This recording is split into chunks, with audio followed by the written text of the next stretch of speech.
자, 지명과 역사로 배우는 이 제자의 길, 사도의 길, 그 두 번째 시즌이죠. 작년에도 우리가 이 말씀을 터키의 그 지중해 연안 쪽에서부터 에게해까지 쭉 지나가면서 공부하셨고요. 올해는 요한의 반모와 더불어 이 소아시아 지역에 있는 7교회를 두루 탐방하면서 공부하고 있습니다. 자, 오늘 그 5번째 시간이 되겠고요. 오늘은 두아디라라고 하는 도시와 그 신앙 공동체의 이야기를 중심으로 우리가 말씀을 공부하도록 하겠습니다. 이 화면 나오면 좀 긴장하시는데, 네, 메르하바. 메르하바 하면 안녕하세요죠. 그리고 오늘 참 좋은 아침입니다. 굿나이든 하면 좋은 아침입니다. 그리고 오늘 이 수요 성경 공부에 오신 여러분들을 환영하고 또 오신 것 참 감사합니다. 테셰크레드림 이렇게 인사했다고 그랬죠. 자, 좋은 아침입니다. 굿나이든. 한번 따라해 보세요. 집에서도 한번 입으로 내보시는 게 참 좋습니다. 굿나이든. 그리고 테셰크레드림 하면 감사합니다. 고맙습니다. 그리고 메르하바 그러면 안녕하세요. 그냥 어디든지 오고 갈 때마다 우리 이스라엘 가면 샬롬 하듯이 터키에서는 메르하바 하면은 아주 좋은 인사 표현이 됩니다. 자, 지금 성경 공부 들어가기 전에 안내 말씀 몇 가지 드리겠습니다. 우리 토비아 선교회는 우리 많은 회원분들의 또 기도와 또 후원으로 많은 사역들을 또 콘텐츠들을 개발해서 감당하고 있습니다. 특별히 사순절을 좀 더 알차고 또 은혜롭게 보내기 위해서 토비아 선교회가 많은 분들에게 또 교회들에게 제안하는 것들이 있었죠. 바로 사순절 말씀 묵상집을 가지고 한번 이번 사순절을 의미 있게 보내보자. 어떻게 잘 진행하고 계시는지요? 나사렛을 지나 가나까지 이어져 가고 있는 이 묵상집. 이제는 가버나움 쪽으로 여러분들이 이렇게 묵상을 하고 계실 텐데요. 어쨌든 좀 풍성한 시간이 되셨으면 좋겠고요.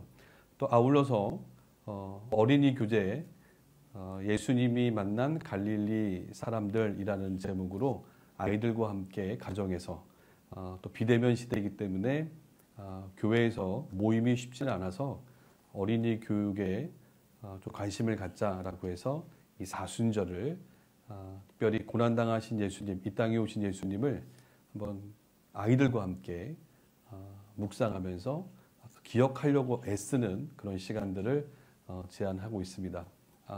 일단 이 사순절 가족과 함께 또 자녀들과 함께 잘 만들어 가셨으면 좋겠고요. 아울러서 저희는 줌 세미나를 진행해 드리고 있습니다.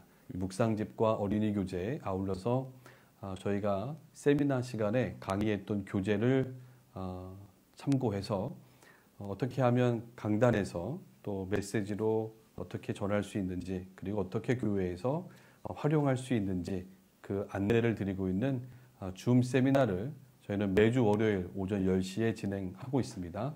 우리 참여하셔서 또 나누시고 또 많은 것들을 좋은 정보들을 공유하셔서 잘 활용하셨으면 좋겠습니다. 자, 이렇게 해서 줌 세미나를 진행해 드리고 있으니까요. 여러분들 저희 토비아 유튜브 채널에 오시면 그동안 진행해 왔던 세미나를 녹화해서 올려놨습니다.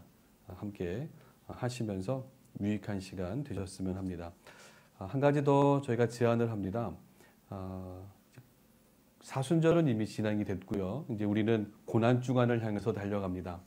매년 우리 토비아 선교회에서는 고난주간 영상 자료집을 제작을 해서 한국교회에 보급을 해드렸고 많은 분들이 활용하시면서 은혜를 나누셨는데요.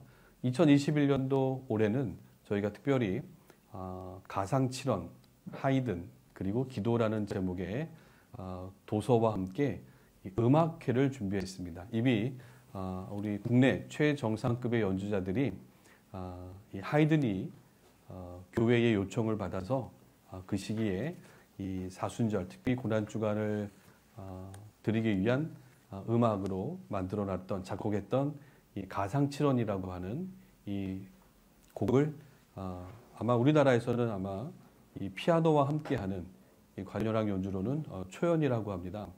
이렇게 해서 이미 연주 녹화가 다 끝났고요. 지금 이제 약간의 편집만 남겨놓고 있습니다. 그래서 고난주간 매일 아침마다 가상칠언의 한 말씀 한 말씀을 이 하이든이 어떻게 곡으로 그 심정을 표현했는지 가상칠언의 말씀들을 이 작곡가의 선율에 따라서 한번 느껴보시고 또 같이 묵상하시면 좋을 것 같아요. 그래서 여러분들에게 그렇게 이제 다가갈 겁니다. 얼마 후면 이 책이 서점에 나오고 그리고 이 음악회 연주 영상이 나오면 함께 고난주간을 은혜롭게 보내실 수가 있겠죠. 아마도 이 마지막 고난주간의 마지막 날, 그러니까 성금요일이 되겠죠. 3월 26일 날 저녁에는 아마 이 1시간 정도 됩니다. 총 분량이. 그래서 음악회에 여러분들을 또 초대할 겁니다. 그래서 이번 사순절과 고난주간은 여러분들 특별히 이 가상칠언을 묵상하면서 또 우리 국내 최정상급 연주자들이 표현해내는 이 음악과 함께 여러분들이 묵상하고 또 기도하시면서 이 부활절을 맞이하셨으면 좋겠습니다. 나중에 또 한번 계속해서 이 자료를 안내해드리고 또 여러분들에게 말씀드리도록 하겠습니다. 자, 두아디라 다섯 번째 도시 교회의 이야기를 오늘 우리가 나눌 텐데요. 자, 성경 말씀은 계시록 2장 18절에서 29절까지 그 7교회를 향하신 편지 중에 가장 좀 긴 내용의 이야기가 아닌가 싶습니다. 성경 말씀 찾으셨다면 또 화면을 보고 계시다면 저랑 같이 말씀을 좀 깁니다만 그래도 함께 읽는 시간을 갖겠습니다. 봉독합니다. 두아디라 교회의 사자에게 편지하라. 그 눈이 불꽃 같고 그 발이 빛난 주석과 같은 하나님의 아들이 이르시되 내가 내 사업과 사랑과 믿음과 섬김과 인내를 아노니 내 나중 행위가 처음 것보다 많도다. 그러나 내게 책망할 일이 있노라. 자칭 선지자라 하는 여자 이세벨을 내게 용납함이니 그가 내 종들을 가르쳐 꾀어 행음하게 하고 우상의 제물을 먹게 하는도다. 또 내가 그에게 회개할 기회를 주었을 때 자기의 음행을 회개하고자 하지 아니하는도다.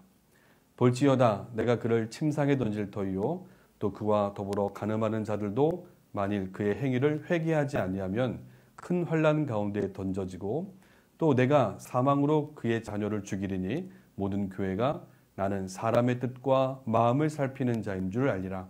내가 너희 각 사람의 행위대로 갚아주리라. 두아디라에 남아있어 이 교훈을 받지 아니하고 소위 사탄의 깊은 것을 알지 못하는 너희에게 말하노니 다른 짐으로 너희에게 지울 것은 없노라. 다만 너희에게 있는 것을 내가 올 때까지 굳게 잡으라. 이기는 자와 끝까지 내 일을 지키는 그에게 만국을 다스리는 권세를 주리니 그가 철장을 가지고 그들을 다스려 질그릇 깨트리는 것과 같이 하리라. 나도 내 아버지께 받은 것이 그러하니라. 내가 또 그에게 새벽벌을 주리라. 귀 있는 자는 성령이 교회들에게 하시는 말씀을 들을지어다. 아멘. 이렇게 해서 이 두아디라 교회를 향하신 편지의 그 말씀을 우리가 함께 읽었습니다. 이 7교회를 향한 편지를 쓰고 있는 요한의 모습, 우리가 첫 시간에 반모에서의 요한을 다뤘었는데요. 질문을 하셨어요. 왜 순서가 에베소 교회부터 시작을 해서 7교회가 차근차근히 쓰여졌습니까? 특별한 이유가 있습니까? 라고 질문을 하셨는데 첫 시간에도 제가 말씀을 좀 드렸습니다만 그 당시 이 편지가 쓰일 때 로마 제국의 식민지였잖아요. 아시아라고 하는 속주였죠. 이 아시아라고 하는 속주의 고대 도로가 로마로 향하는 도로죠. 로마로 가는 길.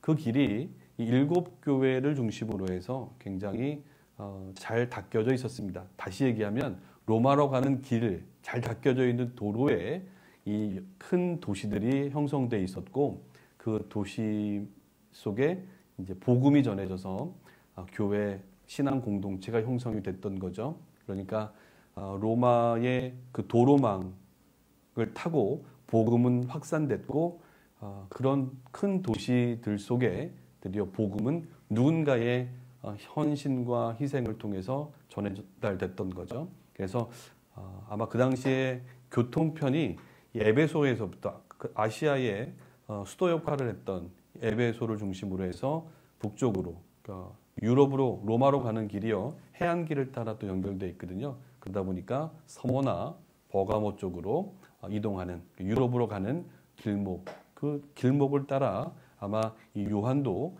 순회 목회를 담당하면서 이런 지역들에 생긴 신앙 공동체를 찾아가서 그들을 격려하고 위로했겠죠. 그래서 북쪽으로 그렇게 쭉 따라 올라갔다가 다시 살짝 내륙으로 꺾어 들어가서 바로 내륙에서 해안으로 나오는 그 로마로 가는 길목이 있었다는 거죠. 거상과 군대가 이동하는 그 교통로. 지금으로 하면 뭐 순환 버스도 있었겠고 뭐 여러 가지 교통편이 있었겠습니다만 그 당시는 이제 마차라든지 도보로 이동하는 그런 교통로였겠죠. 그나마 안전했고요. 그 다음에 쉬어갈 수 있는 공간들이 있었기 때문에 이런 도로를 중심으로 난 도시들의 교회가 생겼고 이 사도 요한도 그 지역의 복음을 전하지 않았겠는가. 그래서 지난주에 버가모부터 약간 내륙으로 들어와서요. 오늘 드디어 약간 내륙으로 치우쳐 있는 두아디라. 다음 시간에 배울 사대, 빌라델피아, 라오디게아까지 고대의 그 길, 많은 사람들이 오고 갔던 길목에 자리 잡았던 이 7교회가 순서대로 그렇게 놓여져 있을 것이다 라고 저도 말씀을 드릴 수 있고요. 많은 이제 주석서와 또 신학 서적들이 동일하게 이야기를 하고 있습니다. 자, 여러분들 그 자료 받으셨죠? 오늘 자료가 좀 짧습니다. 그러다 보니까 좀 일찍 끝날 것 같다라고 하는 굉장히 희망 섞인 반응을 우리 주변에 있는 분들이 보이시는데요. 어쨌든 뭐 없는 얘기를 만들 필요는 없으니까요. 제가 현장에서 이야기하는 것과 성경의 이야기 함께 나눌 것들을 어쨌든 주어진 시간 안에 이 자료를 중심으로 해서 나누도록 하겠습니다. 제일 먼저 역시 역사 또 지리, 지명에 대한 이야기인데요. 지금 지도를 보시는 것처럼 오늘날 터키의 현대 지도가 되겠는데요.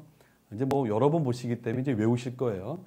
터키, 그렇죠? 로마, 오늘날 이 편지가 쓰일 때만 해도 이 전체 터키 지역을 소아시아라 불렀다는 거고요. 특별히 오늘 말씀을 우리가 듣는 소아시아 7교회는 아시아 속주였다라는 것을 우리가 기억했으면 좋겠습니다. 이 아시아 속주가 있었던 지역이 바로 에게해 연안 지역이다. 오늘날 터키의 7개의 지역 분류 중에 터키의 에게해 연안 지역 이렇게 보시면 되겠고요. 에게해 연안 지역에서도 특별히 마니사주라고 하는 곳에 속해 있습니다. 자, 여기 지금 여러분들 이 지도를 보시면 제가 지금 가리키고 있는 빨간색 포인트가 가리키고 있는 이 도시 바로 오늘 두아디라가 있는 지역이에요. 지금 자세히 보시면 이 지도에 보면 번호가 다 먹혀 있습니다. 86개의 오늘 소위 말하는 터키의 행정구역이 나눠져 있는데요. 주라고 얘기합니다. 지방이라고도 얘기합니다만 86개의 행정이 주로 나눠져 있는데요.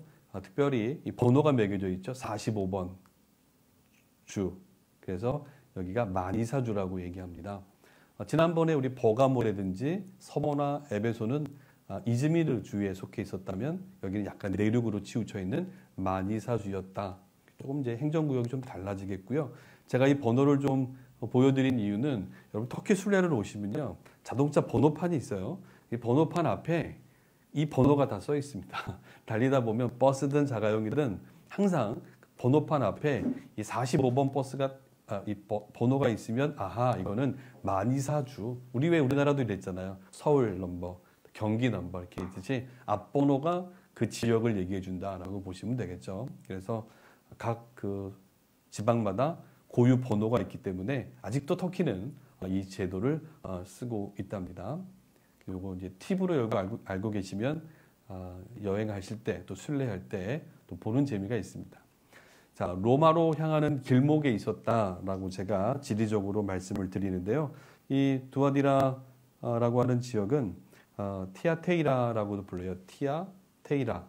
뭐 나중에 이제 지명에서 말씀드리겠습니다만, 이 도시가 바로 여러분들 지도에서 보는 것처럼 위에는 무시아 주가 있었고요, 아래 아시아 주에 속해 있었다라는 거. 이 선을 잘 보셔야 돼요. 여기가 이제 다소가 되겠군요. 더베 뭐 이런 지역입니다. 자, 그쪽에서 해안을 따라오면 타우루스 산맥을 넘어가게 되죠. 이 타우루스 산맥을 넘어가서 내륙으로 들어오면, 자, 다시 해안 쪽으로 가는, 로마로 향하는 아주 중요한 도로상에 있었다라고 여러분들이 보셔야 돼요. 그래서 아래 보면 에베소, 서모나, 버가모는 해안 지역에 있습니다만, 이 두아디라는 약간 내륙에 들어와 있었다라는 것을 기억해 주시고요. 하지만 고대에 거상이나 군인들이 지나가는 교통의 길목에 있었다라는 거죠. 그리고 요 주변으로 강이 흘러가요. 그래서 카이쿠스라는 강과 헤르메스 강이 내륙에서 바닷가 쪽으로 흘러가서 각각 서보나와 버가모 쪽으로 흘러가는데요. 이 두아디라라고 하는 이 도시는 이 두 강, 이 내륙에서 바닷가 쪽으로 흘러 내려가는 이 두 강을 남북으로 이어주는 그런 강이 하나 있습니다. 리쿠스 강이라고 부르는데요. 아마 이제 다음 사대교회라든지 마지막에 라오디게아 교회를 설명할 때 이 리쿠스 강에 등장합니다. 워낙 큰 강이거든요. 그래서 내륙에서부터 흘러 내려와서 북쪽으로 연결되어 있는 이 리쿠스 강의 남쪽 자락에 자리매김하고 있었던 도시가 두아디라다. 내가 말씀드리는 이유는 강물이 흘러간다, 계곡이 흘러가는 곳에 자리하고 있다는 것은 굉장히 비옥한 지역이다라고 보셔야 되겠고요. 실제적으로요, 이 두아디라는 주변 지역이 굉장히 비옥합니다. 그래서 평지와 같고요, 주변에 높은 산이 없습니다. 그냥 주변에 멀리 산악 지역이 있다면 그 산악 지역에서부터 내려오는 계곡물과 더불어 아주 비옥한 기름진 평야를 이루고 있는 지역이 이 두아디라였다라고 보시면 되겠죠. 그러니까 사람이 요즘 말로 얘기하면 참 거주하기 참 좋은 지역입니다만, 고대에는요 사람이 살기 적합한 곳은 아닙니다. 왜냐하면 농사짓기는 좋지만 쉽게 빼앗길 수 있는 지역이기도 하는 거죠. 그래서 지난 시간에 배웠던 버가모처럼 높은 아크로폴리스가 있어야 우리 자신을 좀 방어할 수 있는 도시를 세울 수 있는데, 여기는 그런 지역이 아니었어요. 그래서 군대가 머물거나 아니면 도시가 확장되거나 할 수 있는 그런 고대의 위치는 아니었습니다. 그러다 보니까 발전할 수 없었던 거죠. 비교적으로 해안가에 있었던 버가모, 서모나 에베소처럼 큰 도시로 발전하기보다는 소읍, 작은 도시였습니다만 그래도 로마로 가는 길목에 있었기 때문에, 도로변에 있었던 도시였기 때문에 그래도 발전을 할 수 있었고, 특별히 이 비옥한 기름진 평야 위에 있었기 때문에 굉장히 이 산업이 발달하고 있었다, 농사가 잘 되는 땅이었다라는 것, 우리가 성서에서도 눈여겨볼 수가 있는 그런 도시입니다. 자, 이제 지명을 보면요, 여러분들 아주 선사시대 때부터 사람들이 거주하고 있었습니다만, 특별히 주전 6, 7세기에는 이 지금 화면에 보시는 것처럼 두아디라라고 하는 이 도시는 리디아 왕국이 강하게 점령하고 있을 때죠. 리디아 왕국, 또 리디아 사람들에 의해서 펠로피아라고 하는 이름으로 불렸다는 거죠. 그 당시에 이 아시아, 소아시아의 그 우상을 섬기는 모습, 특히 그들이 섬겼던 우상이 있어요. 그들의 그 우상, 그리스 사람들하고 같은 신으로 부르는데, 그리스는 이제 태양의 신 아폴로라고 하면 이 지역의 사람들은 그와 동일한 이름의 신을 섬기고 있었던 거죠. 제가 아마 그 자료에도 표현해 놨을 텐데요. 트림나스라고 하는 신을 섬기고 있었어요. 그래서 트림나스를 섬기고 있는 뭐 지역 라고 하는 데서 유래했을 것이다라고 해서 주후 1세기에 역사가 풀리는 그렇게 기록을 해주고 있습니다. 하지만 그보다 1세기 앞선 스트라보라고 하는 이 소아시아, 그 성경에 보면 본도라고 하는 지역이 있군요. 폰투스라고 하는 지역 출신의 스트라보라고 하는 지리학자는 세미라미스라고 또 이름을 불렸다고 합니다. 그러니까 약간의 차이가 있었습니다만 정리를 한다면 좀 시기적으로 앞선 것은 펠로피아입니다. 그리고 이제 마케도니아, 이 알렉산더 대왕에 의해서 이 아시아가 헬레니즘화되죠. 헬라 사람들이 정복을 해 들어올 때 세미라미스라고 하는 지명을 썼을 것이다. 비문에 새겨져 있기 때문에 이렇게 지금 우리가 언급을 하고 있고요. 그 다음에 이제 역사 속에서 또 분명하게 오늘날까지 자리매김하는 이제 지명이 나오죠. 주점 3세기에 바로 이 셀류키드 왕조의 바로 셀레우쿠스 니카도르 1세라고 하는 왕이 바로 이 수리아 안디옥 기억하시죠? 수리아 안디옥 더 동쪽에 있습니다. 수리아 안디옥에서부터 여기까지 확장해 오면서 점령을 해오죠. 셀류키드 왕조가 헬라 제국으로서 굉장히 왕성했습니다. 주전 3세기 때. 이때 이 지역을 점령해 들어오면서 이 지역 사람들이 이 셀레우쿠스 니카도르 1세에게 제물을 바칠 정도로 굉장히 강력한 이 힘을 갖고 있었던 이 셀레우쿠스에게 도시를 점령당하는 거죠. 그러면서 살게 해달라고 하는 요청을 했겠죠. 그러면서 도시를 아주 크게 지었습니다. 그리고 그의 딸의 이름을 따서 바로 두아의 성읍이다라고 불리우는 티아테이아. 티아는 두아를 얘기하는 거고요. 이 셀레우쿠스 니카토르의 딸입니다. 공주죠. 이 공주의 이름 티아와 테이라라고 하는 이 수도라고 하는 성이라고 하는 이 고대 언어가 합쳐진 거죠. 그래서 티아테이라, 두아디라. 그래서 한글 성경에는 그렇게 불러 있는 거죠. 하지만 이제 14세기 이후에 이제 오스만 제국이 점령하게 되고 1923년 이 터키 공화국이 들어서면서 오늘날에 불리우고 있는 이름은 아키사르입니다. 아키사르. 아키사르. 사르라는 말이 이제 도시라는 말이에요. 마을이라는 뜻인데, 그래서 이 아키사르라고 하는 현대 지명으로 부르고 있는 겁니다. 그래서 아키사르를 가시면 유적지만 아주 자그맣게 유적지, 고대의 도시 이 티아테리아, 두아디라만 건물이 남아 있고 현대화되어 있는 도시를 우리가 만날 수 있죠. 여러분들 지명을 좀 잘 이해하시면 좋겠고요. 자, 역사를 좀 보겠습니다. 역사를 보시면 늘 똑같아요. 그럴 수밖에 없죠. 여기가 한 지역들이고 그게 먼 지역들이 아니기 때문에 제가 계속해서 복습하듯이 여러분들에게 말씀을 드립니다. 역사 있는 도시라는 거예요. 역사 있는 도시요. 뼈대 있는 지역이라는 겁니다. 그래서 주전 2000년대부터 히타이트가 이 아나톨리아라고 부르죠. 아나톨리아, 동방, 해가 떠오르는 지역에 히타이트가 세력을 넓혀가기 이전부터 바로 이 두아디라라고 하는 지역에는 사람이 거주하고 있었다. 그래서 그 발굴된 그 고고학 자료에 보면 이때부터 바로 사람들은 살고 있었다라고 얘기하고 있죠.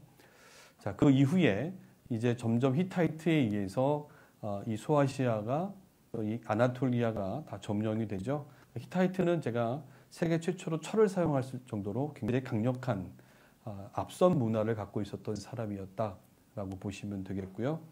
자, 이후에 바로 이제 그리스 사람들, 이 서쪽에 있는 사람들, 이 마케도니아 지역의 사람들이 이제 이때 다 이제 도시국가였다고 그랬어요. 도시국가로 발전했던 이 문명국들이 다 아시아 땅으로 넘어 들어오면서 특히 이 에게해 연안 지역에 물론 이제 안쪽까지 전부 다 점령에 들어옵니다만 도시국가들을 형성하기 시작했다라고 보시면 되겠죠. 그래서 그리스 사람들이 오늘날 터키를 대할 때 원래 터키는 우리 땅이었는데 1000년 넘게 우리가 지배했는데 이미 우리 땅이었는데 이런 얘기를 하기 때문에 서로 앙숙인 거예요. 별로 감정이 좋지가 않습니다. 자, 여기 보면 이제 무시아하고 리디아, 뭐 카리아, 뭐 리키아, 뭐 이런 이 에게해 연안 지역 서쪽에 있는 도시국가들의 힘겨루기, 우리 삼국시대랑 똑같이 보시면 되겠고요. 시기에 따라 리디아가 강성할 때가 좀 많았습니다. 여러분들이 이 그리스의 영향을 많이 받았다라는 것을 여러분들이 기억하시자고요. 자, 역시 주전 7, 8세기, 6세기까지는 리디아 왕국이 이 전체적으로 이 아나톨리아라고 하는 땅의 이 서쪽 지역을 거의 점령해 나갔다. 그러면서 이제 역사 속에서 많이 언급이 되는 겁니다. 이 두아디라라고 하는 이 도시의 이야기가 리디아 사람들의 이야기에서 언급이 되는데요.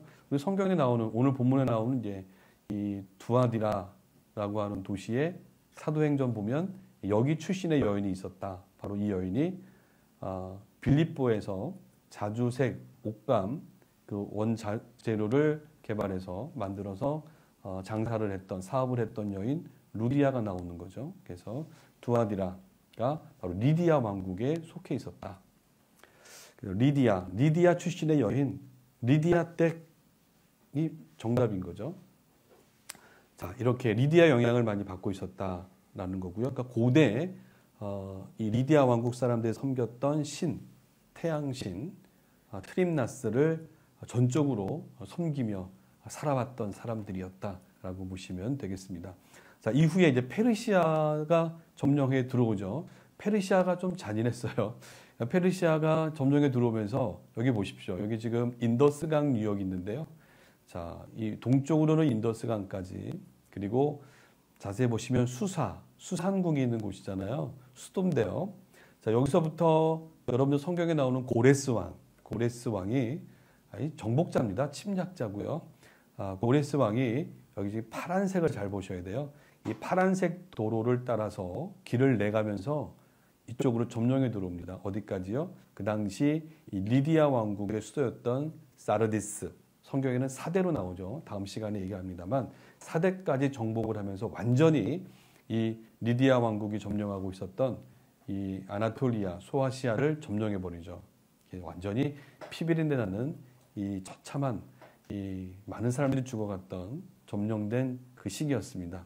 자, 이 사르디스 바로 위에 있었던 이 두아디라도 점령이 당했겠죠. 또 그들의 정치와 또 그들의 신이 또 혼합되면서 이쪽 식민지의 어려움을 겪을 수밖에 없었던 거죠. 자, 이 도로를 여러분들이 좀 유심히 보면 다음 시간도 좀 유용할 수 있습니다. 이 도로를 말로 일주일 달리면 갈 수 있었다고 그래요. 굉장히 대단한 거리입니다. 이게 지금 1000km가 넘는 곳인데요. 이 길을 군대가 이동했다라는 거죠. 대단한 겁니다. 이 도로를 누가 활용하냐면 이제 이쪽 유럽에서 온 사람, 바로 알렉산더 대왕이 이용하는 거죠. 고대 이 고레스 왕이 닦아놓은 길을 바로 이 마케도니아 지역에 있었던 알렉산더 대왕이 주전 4세기 때 넘어 들어오면서 이 길을 따라 또 점령에 들어가서 거꾸로 아시아를 정복했던 거죠.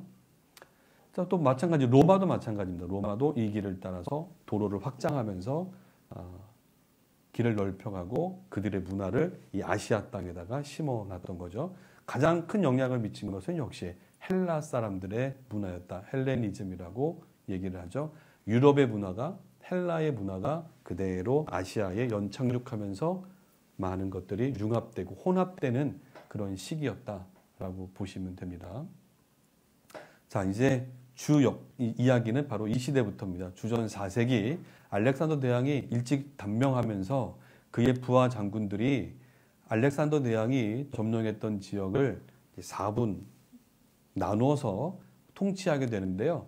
이 넓은 땅을 차지했던 사람이 바로 이 셀레우쿠스입니다. 그의 왕조에 의해서 되는데요. 자, 굉장히 넓은 왕조죠. 자, 초창기 때는 이 지역이죠. 지금 이 두아디라가 있는 지역은 리시마쿠스 장군이 다스리고 있었어요. 리시마쿠스가 잠시 다스리고 있다가 역시 이 강력했던 셀레우쿠스가 밀고 들어오면서 자기들끼리 또 싸우는 겁니다. 참 믿을 사람이 없어요. 그래서 자기들끼리 자웅을 거리면서 땅을 차지하게 된 거죠. 어쨌든 헬라 제국의 이야기입니다.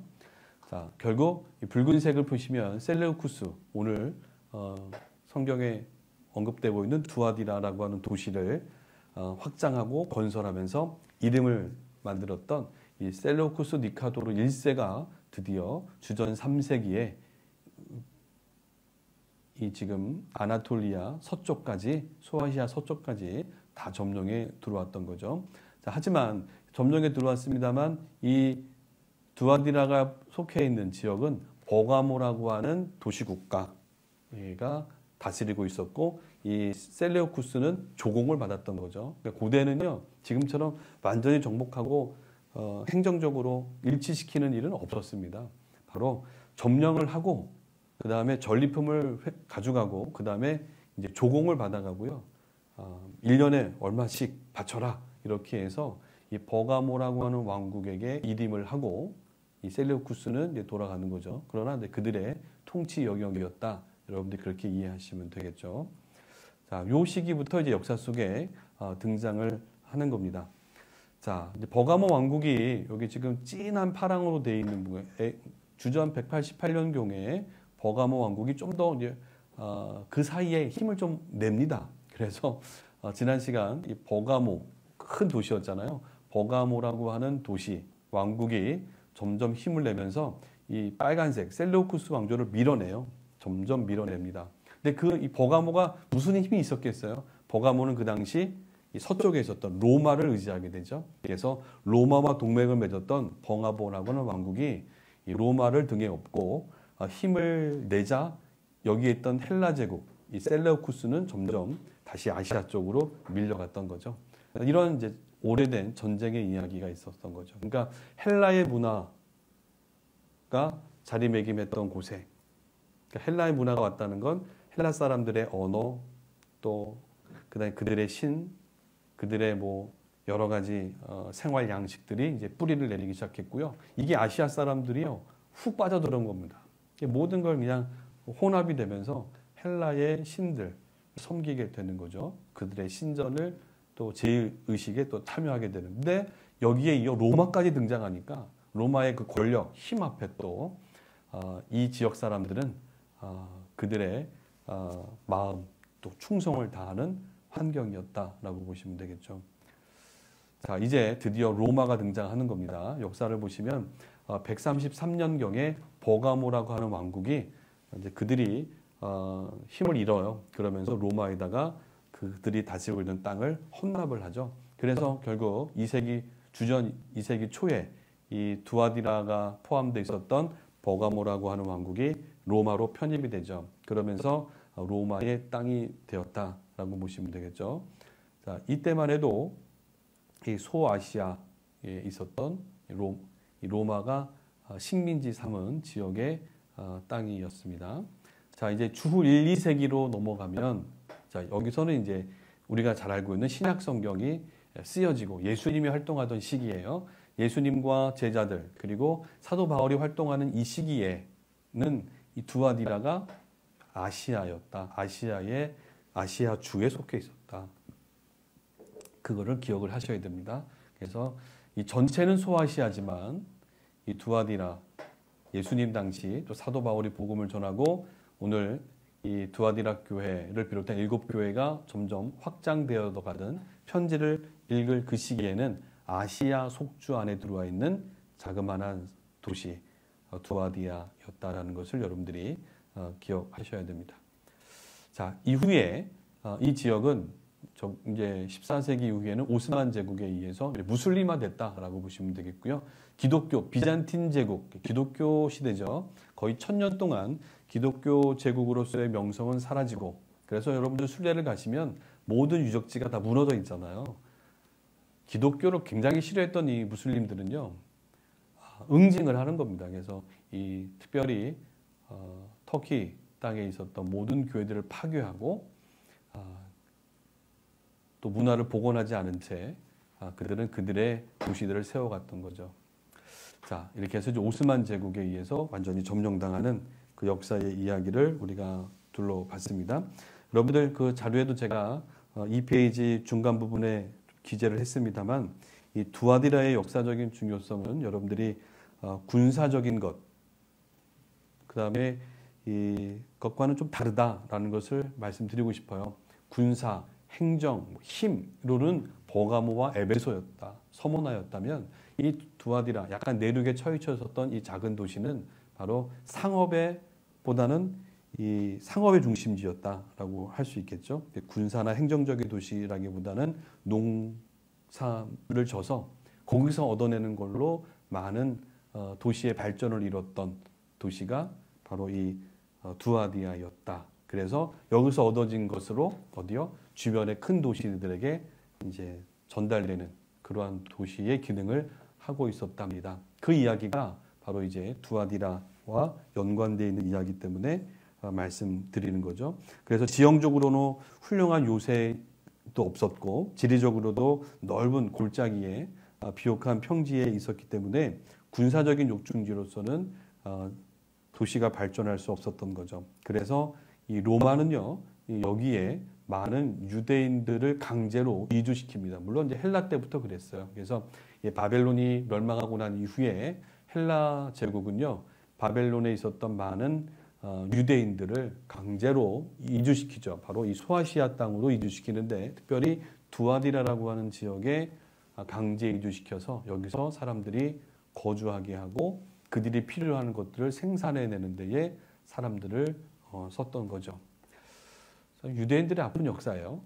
자, 그리고 바벨론 포로 이후에 예루살렘으로 돌아가지 않은 수많은 디아스포라 유대인들이요 각지로 터졌는데 특히 소아시아, 오늘 두아디라를 비롯해서 사대 이런 지역에 많이 머물러 있었다. 이 유적들이 발굴이 됐죠. 그래서 디아스포라된 많은 유대인들이 또 여기 또 강제적으로 끌려와서 또 이를 감당해내야만 했던 아픔의 이야기가 있는 지역이 또 이 두아디아라고도 할 수가 있겠습니다. 그래서 그러다 보니까 이 도시가 농사도 많이 짓고 또 특별히 고대에는요 양모 산업, 말씀드리겠습니다만 목축업이 또 발전을 하게 되죠. 제가 그래서 오늘 가죽 자켓을 입고 하다가 안 입고 왔습니다만 양모 산업이 많이 발전해요. 염색 산업이 발전하고요. 그래서 굉장히 그 조합이라고 길드라고 하는 얘기 들어보셨죠? 이것이 풍성하게 발전되는 상업적인 도시였다. 그런 도시의 그리스도인 교회 공동체 또 그들의 삶을 우리 이 두아디라 교회를 향한 편지에서 우리가 들여다보자는 겁니다. 자, 이제 두아디라 교회 유적지입니다. 여러분들 다른 지역하고요. 사실 보여드릴 게 이거밖에 없습니다. 가면 이거밖에 없어요. 이유는요. 여러분들 보시는 것처럼 이 주변을 보세요. 주변을 보면 현대식 건물이 다 들어서 있어요. 아파트도 들어서 있죠. 마을들이 다 형성되어 있습니까? 이 자그마한 공원처럼 아마 AD 6세기경에 비잔틴 시대 때에 지어졌을 법한 건물 그걸 발굴해 놓고요. 그냥 조그마한 공원입니다. 공원으로 만들어 놓고 이 주변은 전부 다 현대 건물들이 들어서 있다라고 보시면 되겠죠. 그래서 사실 이 현대 건물들 밑으로 고대의 유적지들이 다 묻혀 있겠죠. 고고학자들에 의하면 아마도 6, 8mm 땅을 파고 들어가면 로마 시대의 유적들이 그대로 있을 것이다. 거꾸로 얘기하면요. 비잔틴 시대 그 유적지들이 지진 때문에 무너져 내렸지만 이 오스만 제국이 점령하고 나서 발굴하지 않은 채 그냥 폐허로 내버려 두죠. 그러니까 흙도 쌓이고 먼지도 쌓이고 그다음 여러 가지 이제 잔해물들이 쌓이니까 땅은 굳어지고요. 그리고 그냥 그 위에 흙을 덮어놓고 건물을 현대 도시를 만들었기 때문에 유적을 찾아볼 수가 없습니다. 두아디라라고 하는 지역에 딱 유적을 볼 수 있는 것은 바로 여기죠. 여기에 그래도 감사하게도 교회로 쓰였던 흔적, 요 주변만 우리가 발굴해서 볼 수가 있는 겁니다. 이게 하늘에서 이렇게 위에서 아파트에서 보면 요 모양이 나와요. 이게 지금 하늘에서 찍은 사진이 아니고요. 요 바로 옆에 도로 옆에 아파트거든요. 거기서 이렇게 찍은 사진입니다. 그래서 보시면 주변이 전부 다 현대화되어 있는 건물, 도로가 지나가고 여기에 겨우 버스 세워요. 버스 잠깐 세워놓고 빨리 내리세요 하고 그다음 길 빨리 건너가는 거죠. 그러면 여기도 공원으로 조성되어 있는 이 장소에 들어갑니다. 그래서 여기를 좀 저희가 설명을 드릴게요. 자, 이제 두아디라 교회 도로에서 버스가 잠시 쓰면요, 바로 이렇게 건너 들어옵니다. 걸어 들어오면 바로 이렇게 아저씨가 한분 딱 기다리시죠. 터키는 관공서에 가면요, 또 국립공원 이런 지역은 항상 터키 국기를 이렇게 걸어놓고 있죠. 여기가 이제 사무실이고 이 뒤가 아주 순례객들이 좋아하는 장소죠. 화장실이죠. 화장실. 자, 이 서머나에서 여기까지 이동하잖아요. 그러면 보통 1시간, 2시간 정도 소요됩니다. 그러니까 차를 타고 한참 달리기 때문에 보통 이제 1시간, 2시간 되면 이제 소식이 오잖아요. 그래서 이제 내리자마자 막 뛰죠. 그러면 이 화장실 가는데 안타깝게도 이게 여성분들이 많다 보니까 줄을 서야 돼요. 먼저 뛰어가시는 분이 1등이죠. 그래서 한 명씩 들어가야 되기 때문에 굉장히 어려운 단체입니다만 뭐 할 수 없죠. 그래서 이제 화장실을 둘러보고 이 나무 사이 쪽으로 들어오면 바로 아까 보셨던 그 유적지, 그 남아있는 그 비잔틴 시대의 로마 시대의 양식의 건물이 하나 덩그러니 남아있는 겁니다. 이제 이렇게 들어가고요. 요 반대편이 이제 커피숍이에요. 아파트고. 그래서 거기서 이렇게 사진을 한번 찍어 봤습니다. 찍어 놓은 걸 제가 좀 활용해 보고 있어요. 자, 이렇게 안으로 들어오면 사람들이 걸어 들어가죠. 그래서 여기 기둥들, 아주 웅장한 기둥들이 있고요. 기둥들을 이제 거의 뭐 무너져 있죠. 이 기둥들 사이로 들어가면 사람들이 모임을 가졌던, 그리고 후대에는 예배를 드렸을 것으로 추정되는 공간으로 들어가는 겁니다. 주변에 이렇게 여기 가면 참 재밌습니다. 이 두아디라라고 하는 도시가 지금도 한 13만 명 정도? 2020년 통계가 그래요. 그러니까 되게 작은 도시예요. 작은 도시인데 외국인을 보기가 쉽지 않습니다. 관광 도시가 아니기 때문에 그래요. 그래서 보니까 가끔 이렇게 성지순례 오는 한국 사람들이 많이 오죠. 이렇게 오면 많은 사람들이 빨래 놀다가 이렇게 아파트에서 내다보고 뭐 인사해주고 외국인들이 왔다라고 해서 굉장히 좋게 반겨주는 터키 사람들을 만나볼 수 있죠. 되게 희한한 거죠. 쉽게 외국인들을 볼 수 없기 때문에 순례 오는 사람들을 이렇게 멀리서 구경하는 모습을 볼 수가 있습니다.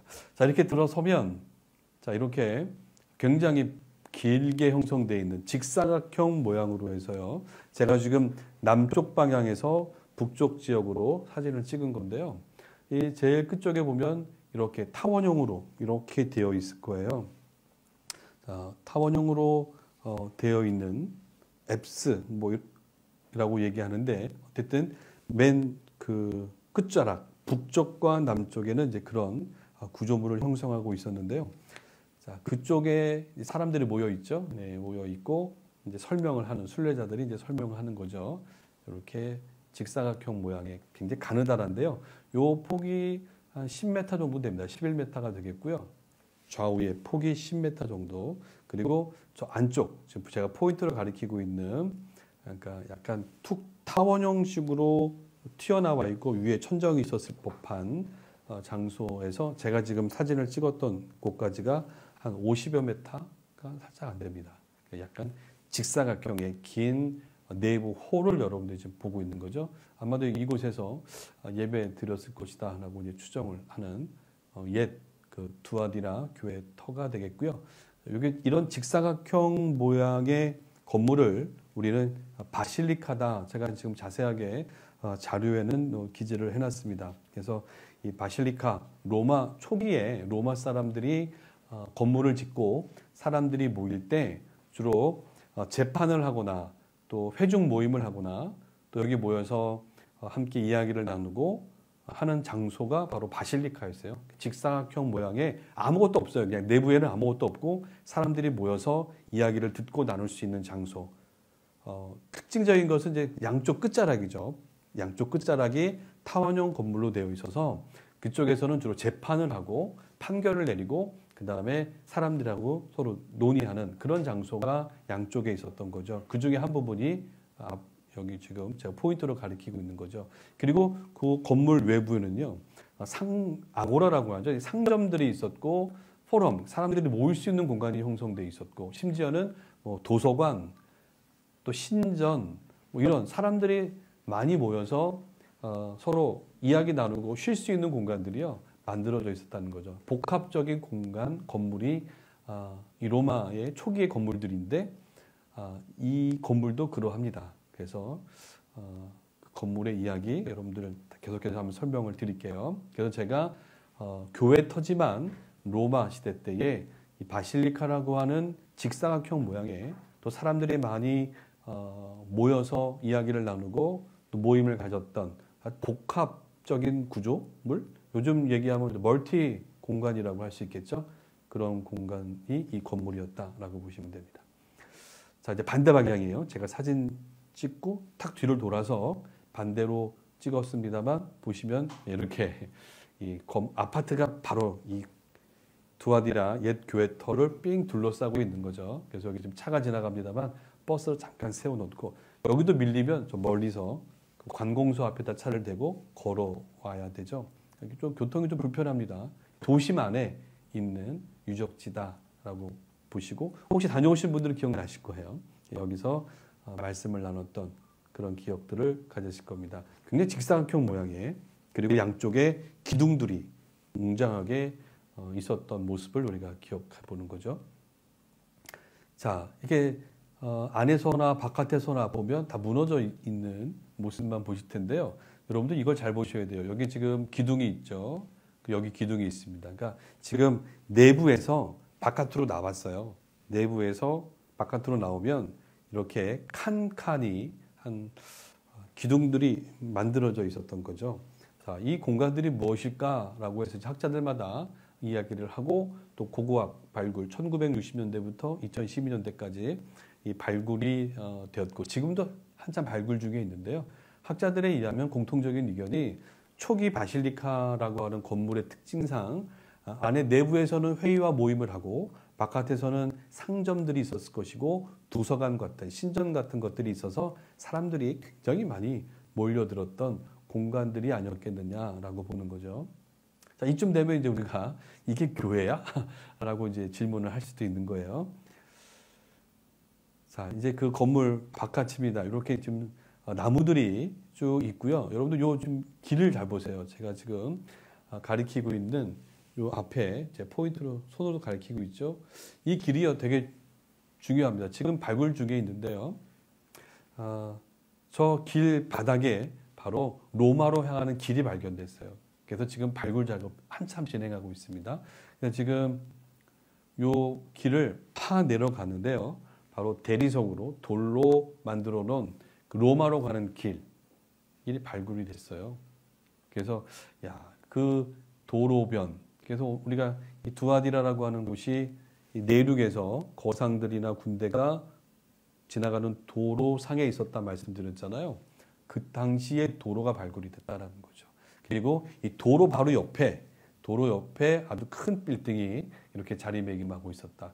오늘날로 연상하시면 도로 옆에 있는 빌딩이 장사 잘 되잖아요. 사람들이 가기 편하잖아요. 역세권.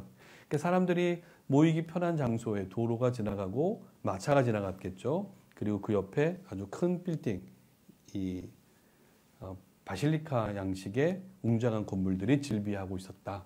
그 중에 하나가 발굴이 돼서 지금 사람들이 유적지로 찾아가고 있는 거죠.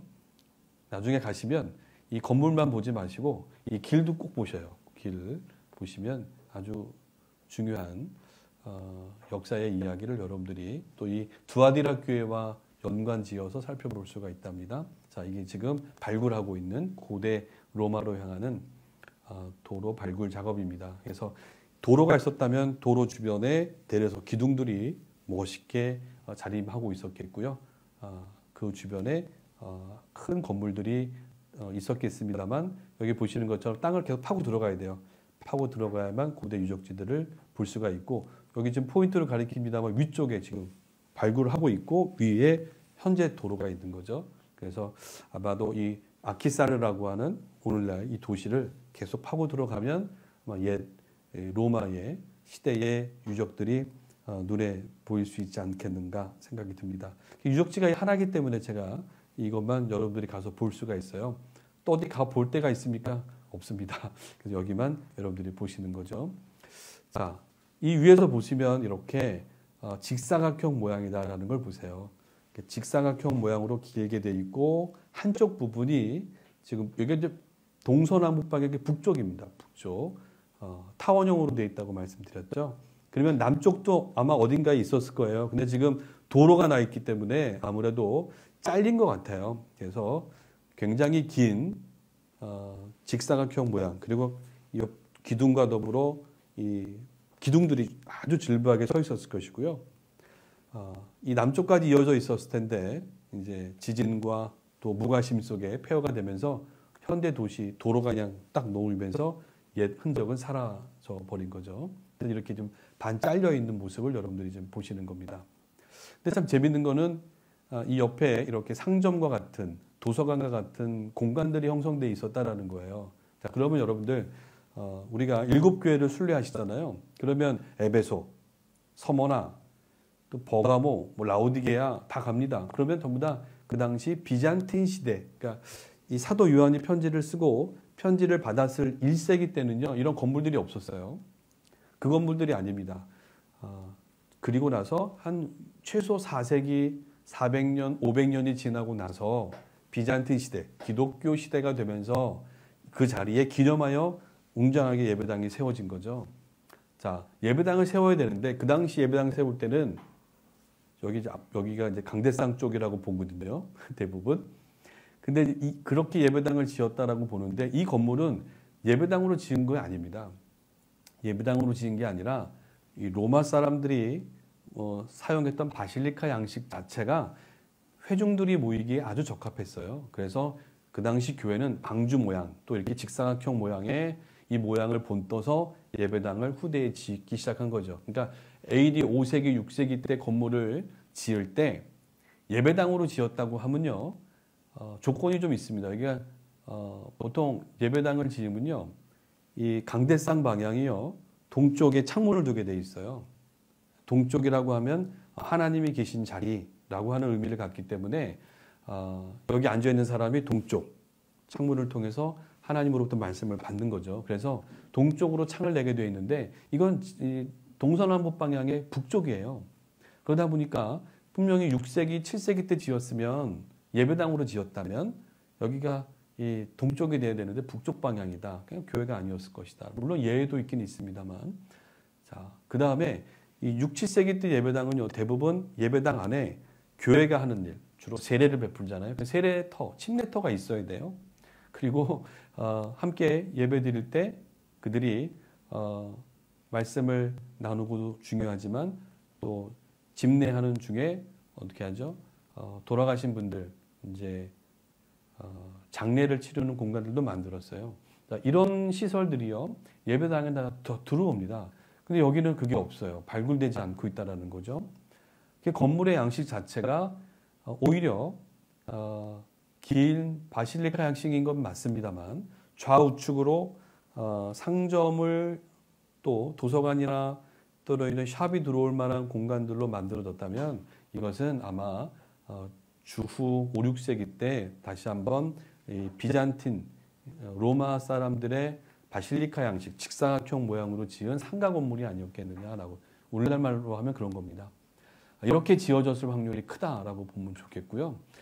그 건물을 그대로 교회로 활용했을 것이다라고 추정을 하는 겁니다. 그래서 이 상가 빌딩, 그래서 여기 앞에 가서 보시면 이 빌딩이라는 표현이 나와요.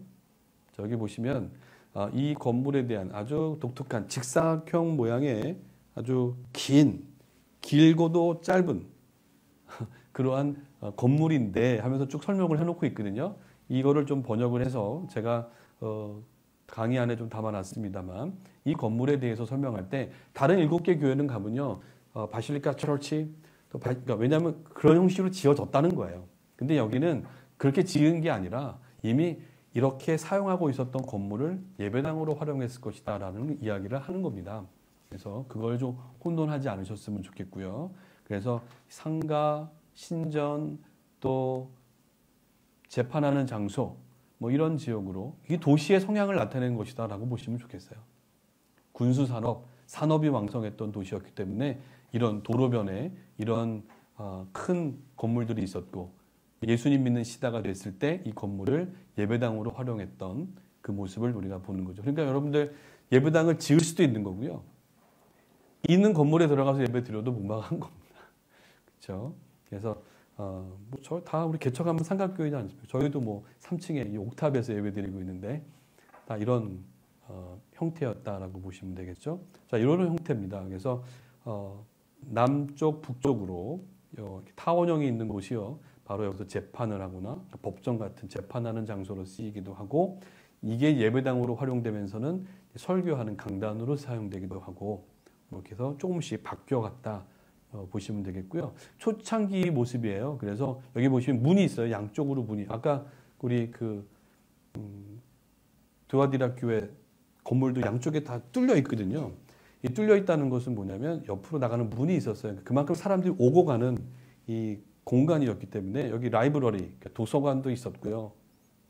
그 다음에 트라이아노스 여기 황제 신전도 있었어요. 그러니까 사람들이 많이 모이는 곳에 황제 숭배를 중요시 여겼던 사람들이기 때문에 다양한 신전들이 있었고요. 여기 이제 포럼이 이제 사람들이 모이는 공간, 그리고 여기에 당연히 모이니까 물건을 파는 공간들이 있었겠죠. 자, 이런 식의 공간으로 만들어져 있었던 것을 이제 예배당으로 활용했다라고 보시면 좋을 것 같습니다.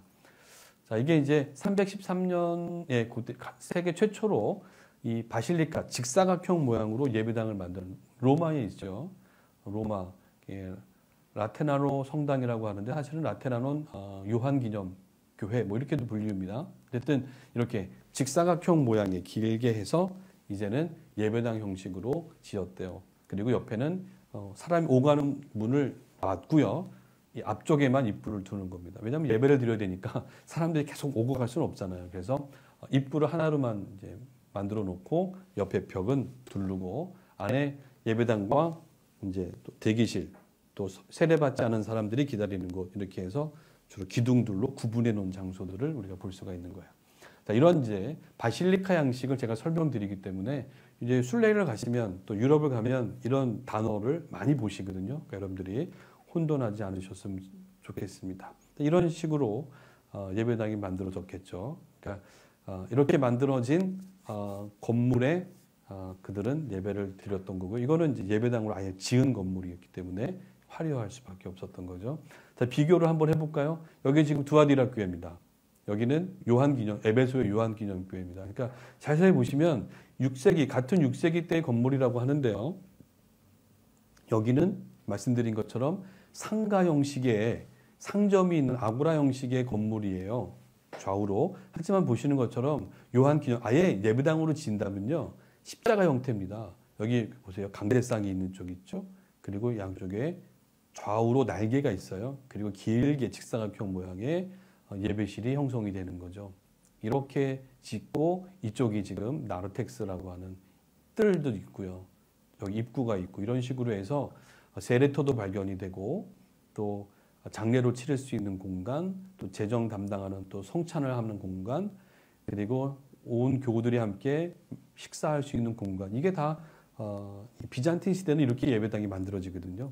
그리고 중요한 건 또 방향이 동쪽으로 향해 있었다는 거예요. 원래 이렇게 지어져야 되는 게 법이었어요. 그러나 이 구조물은 그렇지 않기 때문에 대부분의 학자들은 예배당으로 지은 건물은 아니었으나 상가를 활용해서 예배를 드렸다라고 우리가 추정해 볼 수가 있는 거죠.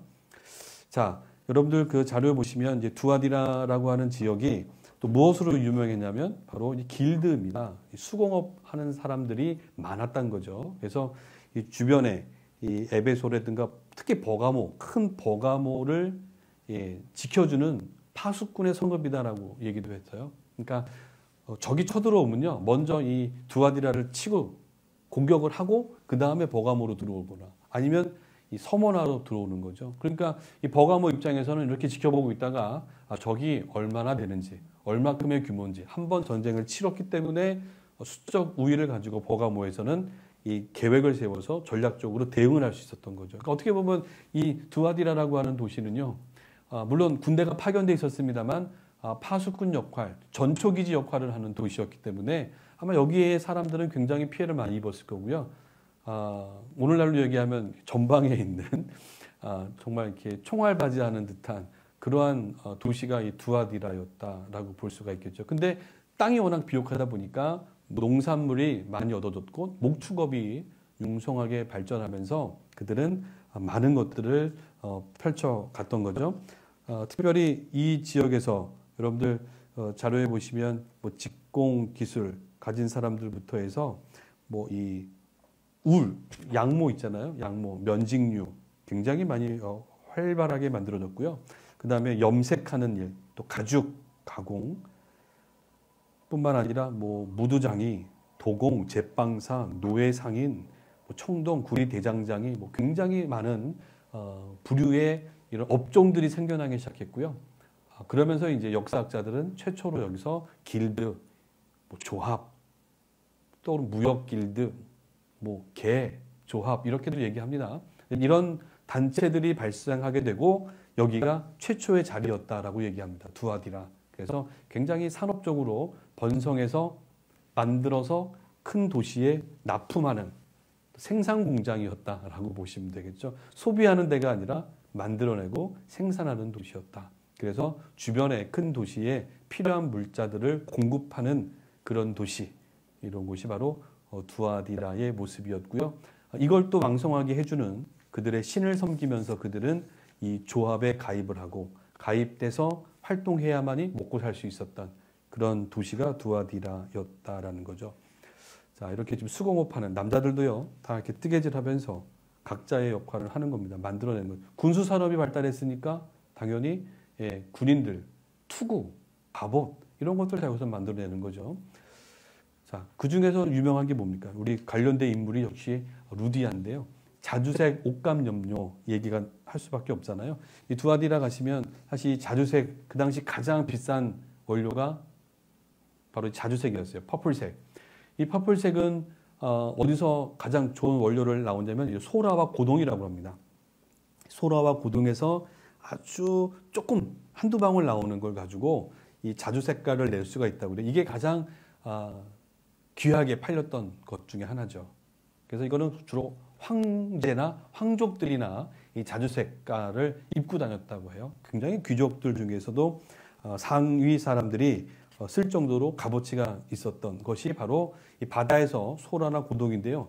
이 두아디라는 내륙이잖아요. 그러면 내륙에는 바다가 없는데 어떡하죠? 그래서 특히 두아디라에서는 이 나무 뿌리에서부터 얻어내는 바로 꼭두선이라고 하는 나무가 많았다는 거예요. 이 꼭두선이 나무 뿌리에서부터 이 자주 색깔을 내는 원료를 찾아내서 그들은 그것을 염색을 해서 바로 양이라든가 양모 또 면직류에다가 염색을 하고 그 옷들이 이제 해외로 지중해 영역으로 팔려나가기 시작했던 거죠. 그래서 이 두아디라, 메드인 두아디라 하면은 뭐 되게 알아주는 거죠. 지금 그래서 여러분들 순례 가시면 두아디라, 뭐 사대 이런 뭐 라오디기아 지역이 전부 다 양모 산업, 가죽 산업, 염색 산업이 활발했던 도시들이고요.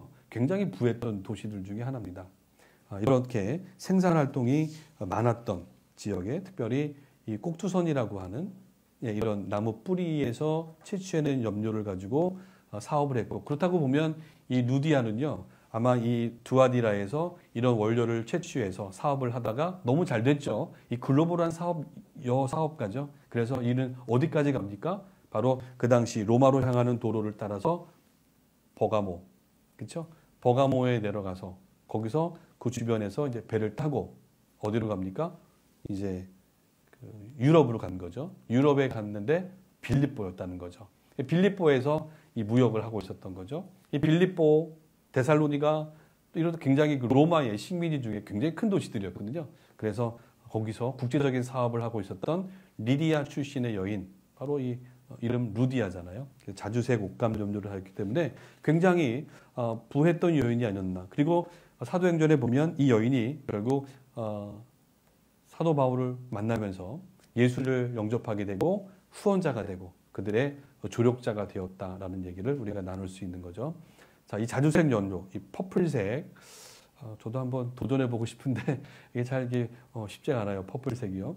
그 당시 굉장히 귀족들이 입을 수 있는 자주색감 음료의 옷이었고요. 여러분들 여기 화면 보시는 것처럼 그 당시 귀족들, 기타 군인이나 노예들, 그다음에 평민들의 복장을 보시면 여기 평민 복장 보세요. 그냥 하나 이렇게 걸치는 거예요. 안에 속옷이 없습니다. 사실은. 물론 속옷은 있긴 있죠. 근데 이제 잘 안 입었다고 해요. 더웠기도 하고. 자, 그래서 이게 하나 걸쳐요. 옷을 입으면. 대부분 평상 복장입니다.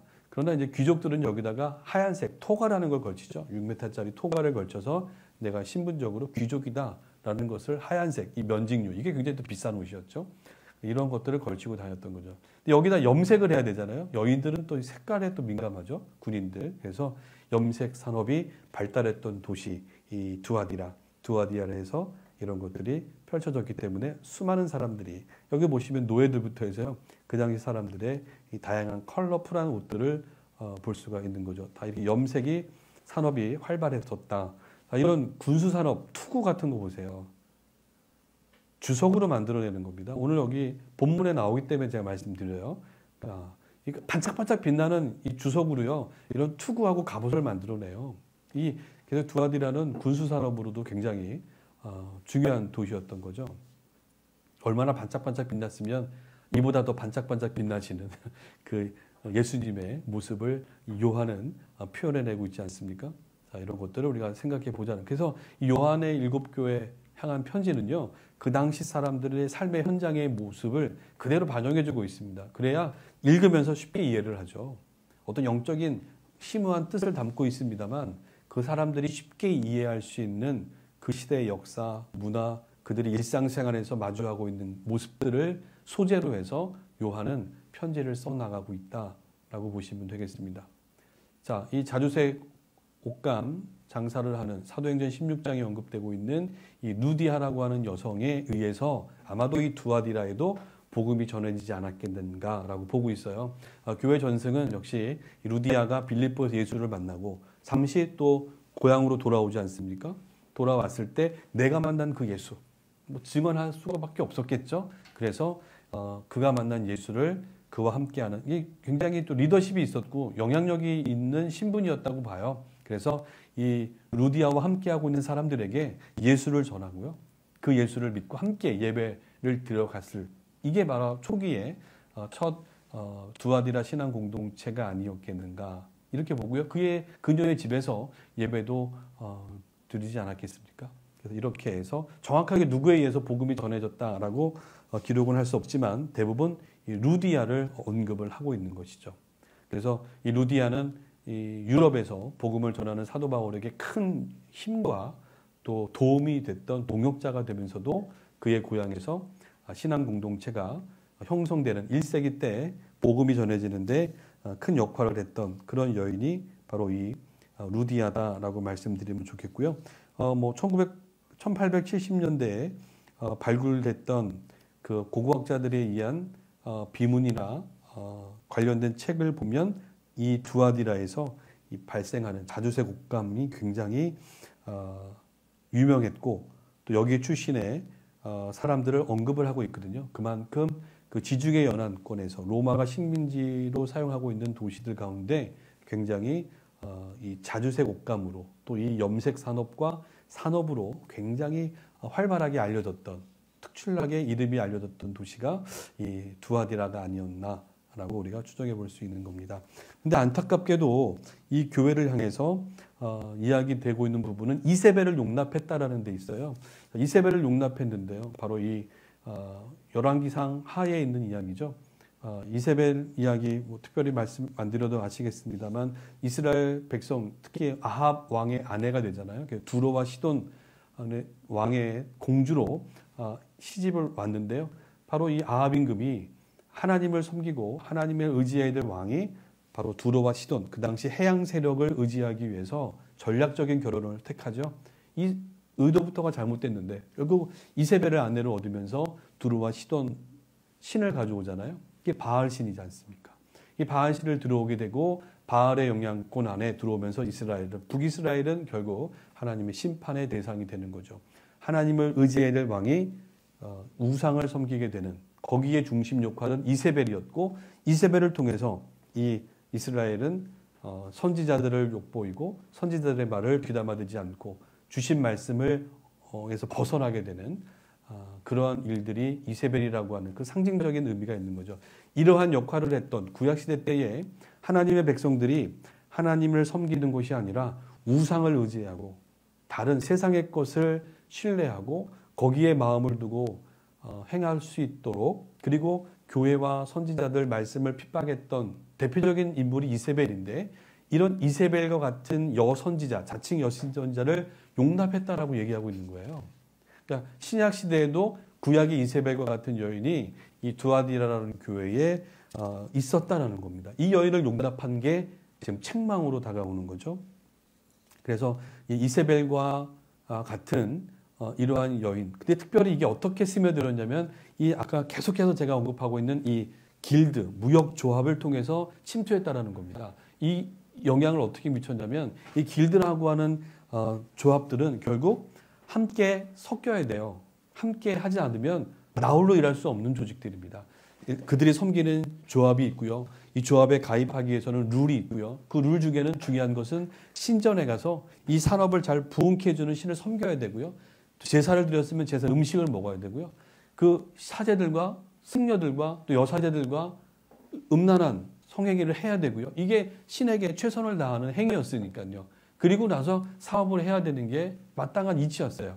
여기에 룰을 당하지 않으면 그 조합에서 떨어져 나갈 수밖에 없고 생계를 보장받을 수 없고 그러다 보니 일할 거리를 잃어버리면 살 수가 없잖아요. 그러다 보니 사람들은 교회는 다니지만 신앙생활을 하지만 이세벨이라고 하는 자칭 여선지자가 교회 안에 들어와서 그로 인하여서 나오는 말들이 이 조합이 하나님이 주신 거다. 우리에게 생육하고 번성하면서 살아갈 수 있는 환경으로 주신 거니까 괜찮다 하면서 아마 이 교회 안에 있는 성도들로 하여금 아마 미혹한 것이죠. 그래서 그들로 하여금 일상의 현장에서 하나님의 말씀보다는 세상 것을 따라도 괜찮다라고 하면서 옳은 길이 아닌 엉뚱한 길로 가게끔 만들었던 여선지자가 있었다라는 거죠. 이것을 지금 성경의 요한은 하나님의 마음을 통해서 지적하고 있는 겁니다. 지금 유혹과 음란을 상징하는 악한 영이라고도 학자들은 표현해주고 있는데요. 여기 지금 이 트림나스 신전에서 이 길드 사람들이 축제를 벌여요. 그러니까 요즘 말하면 개돈 타는 날이에요. 어쨌든 개를 돈을 붓고 함께 사람들이 모여서 축제를 벌이고 하면은 이렇게 먹고 마시고 이게 음란한 걸 하는 겁니다. 이게 그 당시는요 신에게 대한 최선을 다하는 역할이었어요. 그러니 기독교 신앙을 갖고 있는 그리스도인의 입장에서는 이거는 아닌 거죠. 그러면 이 일에 동참하지 않으면 쫓겨나는데 어떡합니까? 이 일에 동참하지 함께하지 않으면 그 수익권을 빼앗기는 거죠. 장사권을 놓치는 겁니다. 그러면 사실 조합으로 똘똘 뭉쳐 있었던 두아디라에서는 살 수가 없는 거죠.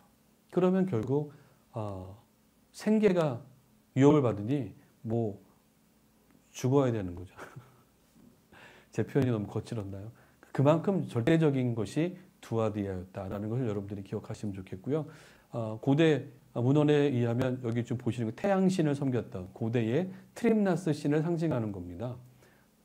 어쨌든 트림나스 신상을 만들어 놓고 좌우에 이 양쪽에 도끼를 들고 서 있는 이 트림나스 그들의 수호신이라고 믿었던 또 그리스 사람들이 믿었던 태양신 아폴로와 동일한 거야 라고 믿으면서 그들이 숭배했던 이 신전에서의 그 제사의식과 삶의 모습은 특히 두아디라에 있는 성도들에게는 참 걸림돌이 될 수밖에 없었고 이거를 조작하는 이세벨과 같은 여인이 교회 안에 있었다라는 겁니다. 자, 이 길드 가입 심사 보는 거예요. 여기 지금 이 물건을 만드는 얼마나 잘하는가 체크하고요. 잘 되면 통과, 오케이, 우리 조합에 들어올 수 있어. 이렇게 굉장히 까다로운 조건을 걸면서 길드에 들어와서 그들은 생활을 해야만 가능했다. 오늘날도 우리가 열심히 배워서 기능을 갈고 닦아야 취업을 하고 그래야 또 우리가 생활을 할 수 있는 거 아닙니까? 근데 그 삶의 현장에 우리가 들어간 삶의 현장이라는 것이 그렇게 녹록지 않았다라는 거죠. 자, 뭐 길드가 워낙 출혈했던 도시였다라는 것을 제가 이세벨과 더불어 말씀을 드리고요. 오늘 말씀 한번 정리해 보겠습니다. 이렇게 두아디라 교회는 칭찬을 받았습니다. 칭찬을 받은 교회이면 분명해요. 그들의 사업과 사랑과 믿음과 섬김인데 이것만 있어도 충분한 것 같이 보이지만 하나님은 그렇게 얘기하지 않습니다. 여러분들. 칭찬을 합니다. 또 처음 행위가요. 지금 나중 행위가 처음 것보다 더 많대요. 훨씬 더 귀한 교회의 모습을 지금 칭찬을 받고 있어요. 그런데 문제는 끝까지 들어야죠. 그러나 책망할 것이 있는데 자칭 여선지자라고 하는 이세벨을 너희가 용납했다라는 거죠. 그 당시에 여선지자들이 각 교회마다 공동체에서 활동하는 것은 흔한 일이었다고 합니다. 이런 여선지자들이 하나님의 말씀을 예언하고 또 독려하고 격려하는 일들이 많았는데 자칭 선지자라고 하지만 엉뚱한 것을 가르쳤던 이세벨과 같이 하나님의 백성들을 그릇된 길로 가게끔 만들었던 그래서 너희들이 지금 삶과 밀접하게 관련되어 있는 그 신들을 섬기는 것은 오히려 축복인 거야 라고 가르치면서 그들을 깨웠다는 겁니다. 그리고 회개할 기회를 줬으나 회개하지도 않았다라는 책망을 이 두아디라 교회에 하고 있는 것이죠. 침상에 던질 것이요 환난 가운데 던져질 것이며 사망으로 그의 자녀를 죽일 것이다. 그리고 각 사람의 행위대로 갚아주리라. 아주 무서운 심판의 메시지를 요한을 통해서 던지고 있습니다. 그러면서 그 중에도 끝까지 너희가 너희에게 있는 그 신앙, 믿음을 올곧게 가는 그 신앙을 끝까지 굳게 잡고 있으라. 그리고 그런 사람을 이기는 자로 표현해주고 있고 끝까지 지켜나는 사람들에게는 만국을 다스리는 권세와 새벽별을 주리라 라는 말씀으로 위로해주고 있죠. 제 자료에다가 잠깐 그 이야기들을 표현해놨습니다. 승리하는 자에게 주시는 거죠. 하지만 중요한 것은 이 두아디라 교회가 그들의 몸과 영혼과 뜻과 생각까지도 살피시는 감찰하시는 하나님 앞에서 교회든지 교회 바깥이든지 거룩한 삶의 모습을 유지하지 않는다면 그들은 심판을 받을 수밖에 없고요. 그것이 오늘 두아디라 교회를 향해서 주시는 말씀이 아닌가, 저는 이렇게 말씀을 정리해 봅니다. 묵상이라고 하는 표현에서 여러분들에게 말씀하는 것처럼 요한을 통해서 오늘 우리에게 주시는 그 시대의 말씀은 오늘 우리에게도 주시는 말씀이고요. 에베소 교인들에게는 겉으로는 신앙인처럼 보이지만 첫사랑을 잃었다. 그리고 서머나 교회는 끝까지 그 길을 달려갔다. 버가목 교회는 화려하고 부자였으나 또 순교하는 신앙의 사람은 있었으나 역시 세상의 기준을 따라 너희들이 내가 가르쳐준 교리에 귀담아듣지 않고 변질됐다. 그와 비슷하게 오늘 두아디라 교회를 향해서도 주님은 오늘 칭찬도 하지만 책망을 합니다. 이 여선지자 엉뚱한 가르침을 주는 사람의 귀에 현혹이 되어 힘들죠. 그런 상황에서 예수 믿는다는 건 결코 어려운 일이고 저도 압니다. 하지만 그럼에도 불구하고 지킬 것을 지키고 붙잡고 가야 되는데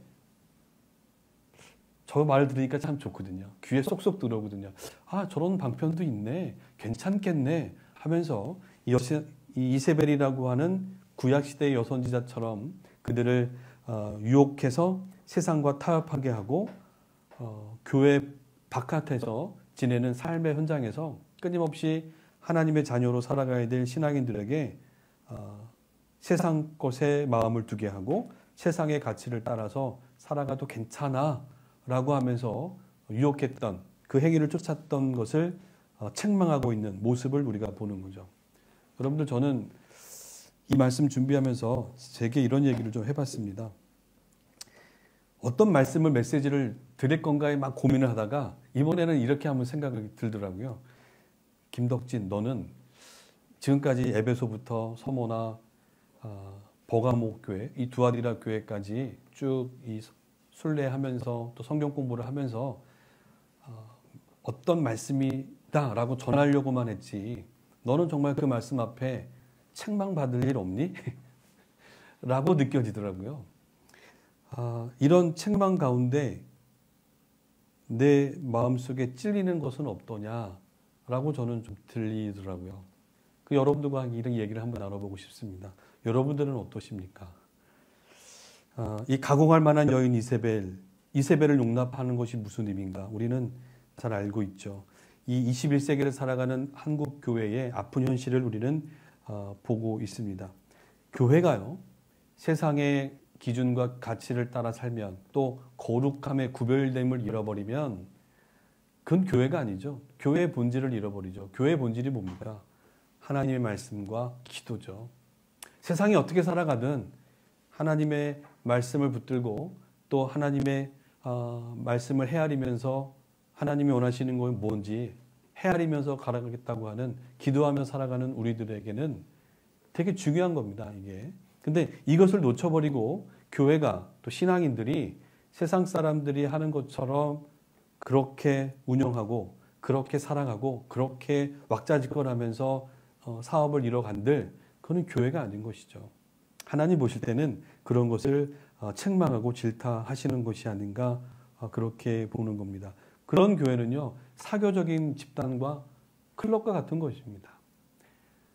본질이 살아있어야죠. 그 본질이 뭐냐라고 할 땐 역시 말씀이죠. 하나님의 말씀이 다스려지고 하나님의 말씀 앞에 자기 자신을 되돌아볼 줄 알고 각성할 줄 알고 반성하려고 애쓰고 그 들려지는 말씀 앞에 내가 바로 서 있는지 책방받을 일은 없는지 자꾸 끊임없이 뒤돌아보고 그렇다고 하면 또 회개하고 기도하면서 도움을 구하며 가는 그런 모습이 있는지 이게 교회 아니겠습니까? 그게 예배의 현장인 것이고 공동체의 모습인 거죠. 그런데 이런 모습은 사라진 채 누가 높으니 누가 귀한지 우리가 뭘 하고 있는지 세상의 것으로만 가득 차 있다면 그 교회는 한번 생각을 해봐야 되는 것은 아닌가 이렇게 말씀을 드리죠. 오늘 우리의 모습은 어떠합니까? 여러분들 그냥 목표를 향해서 수단과 방법을 가리지 않은 채 세상 사람들처럼 달려가면 됩니까? 이야, 많은 걸 이루었다. 자축하고 행사하고 기뻐하는 것으로 하나님은 동의하지 않는다는 겁니다.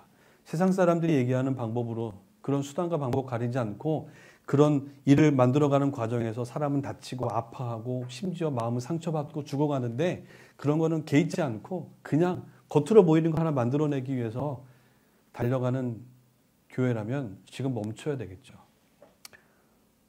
우리 교회의 모습은 어떠한지, 우리 샬롬 교회는 어떠한지, 또 내 신앙생활은 어떠한지 한번 보는 겁니다. 구별된 삶. 오늘 디모데를 향해서 사도 바울은 이 말씀을 줍니다.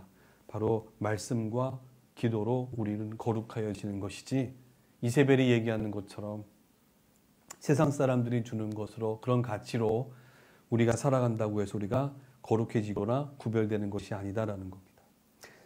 오늘 말씀 마치면서 여러분들 그 삶의 현장에서도 바르게 서 있기를 소망합니다.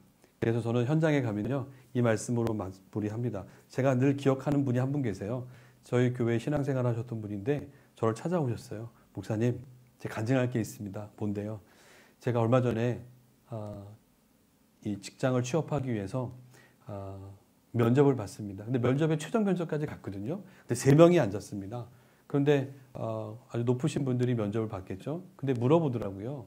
근데 묻는 말이 많은 걸 생각하고 갔는데 딱 툭 던지는 말이 자네 술 잘하나? 라는 이야기였대요. 그러니까 옆에 있는 친구가 네, 저는 술 잘합니다. 저는 말술입니다. 얘기를 했더래요. 아, 나는 여기서 드디어 무너지는구나. 나는 술 못하는데, 난 술 못 마시는데 하면서 이제 자기 차례가 됐죠. 그래서 저는 술 못 마십니다. 저는 기독교인이기 때문에 술을 마시지는 않습니다. 라고 얘기하면서 그 면접장을 나오면서 아유, 나는 여기서 떨어졌구나. 이렇게 하면서 실망하면서 집으로 돌아왔는데 한 주 있다가 전화가 왔대요. 당신이 뽑혔다는 겁니다. 너무 근데 궁금했던 거죠. 아니, 난 술도 잘 못 마시는데 난 떨어질 줄 알았는데 됐다는 거예요. 그래서 물어봤더니 그 나중에 그쪽 직원들이 하는 말이 우리도 다 술 잘 마시는데 웃으면서 한 말이겠지만 신입사원까지 술을 마시면 우리 누가 책임집니까? 우리 챙겨줄 사람이 없잖아요 하면서 당신만큼은 한 사람만큼은 말짱이 정신이 깨끗해 있어야 되니까 당신을 뽑았습니다 하면 웃으면서 얘기했다는 겁니다. 이게 단순한 예가 되겠습니다만 우리는 교회 안에서만 신앙인이 아니라 하나님의 자녀의 모습을 간직하는 것이 아니라 교회 바깥에서도 썬데이 크리스찬 말을 하지 않습니까? 주일 하루만이 아니라 월화수목금토 우리의 삶의 현장이 어디든 그게 일터가 어디든 학교든 가정이든 우리가 서 있는 곳에서도 우리는 하나님이 주신 말씀 그 말씀 부여잡고 내가 걸어가야 할 길을 반드시 기억하고 그 길을 지켜가자는 겁니다. 이거를 잃어버리면 이것 괜찮겠지? 이거 허용해도 나쁘진 않겠지? 이래도 하나님이 주신 직장이니까 하나님 이해하시겠지 하면서 하나 둘씩 용납하기 시작하면 구별됨이 사라지는 거고요.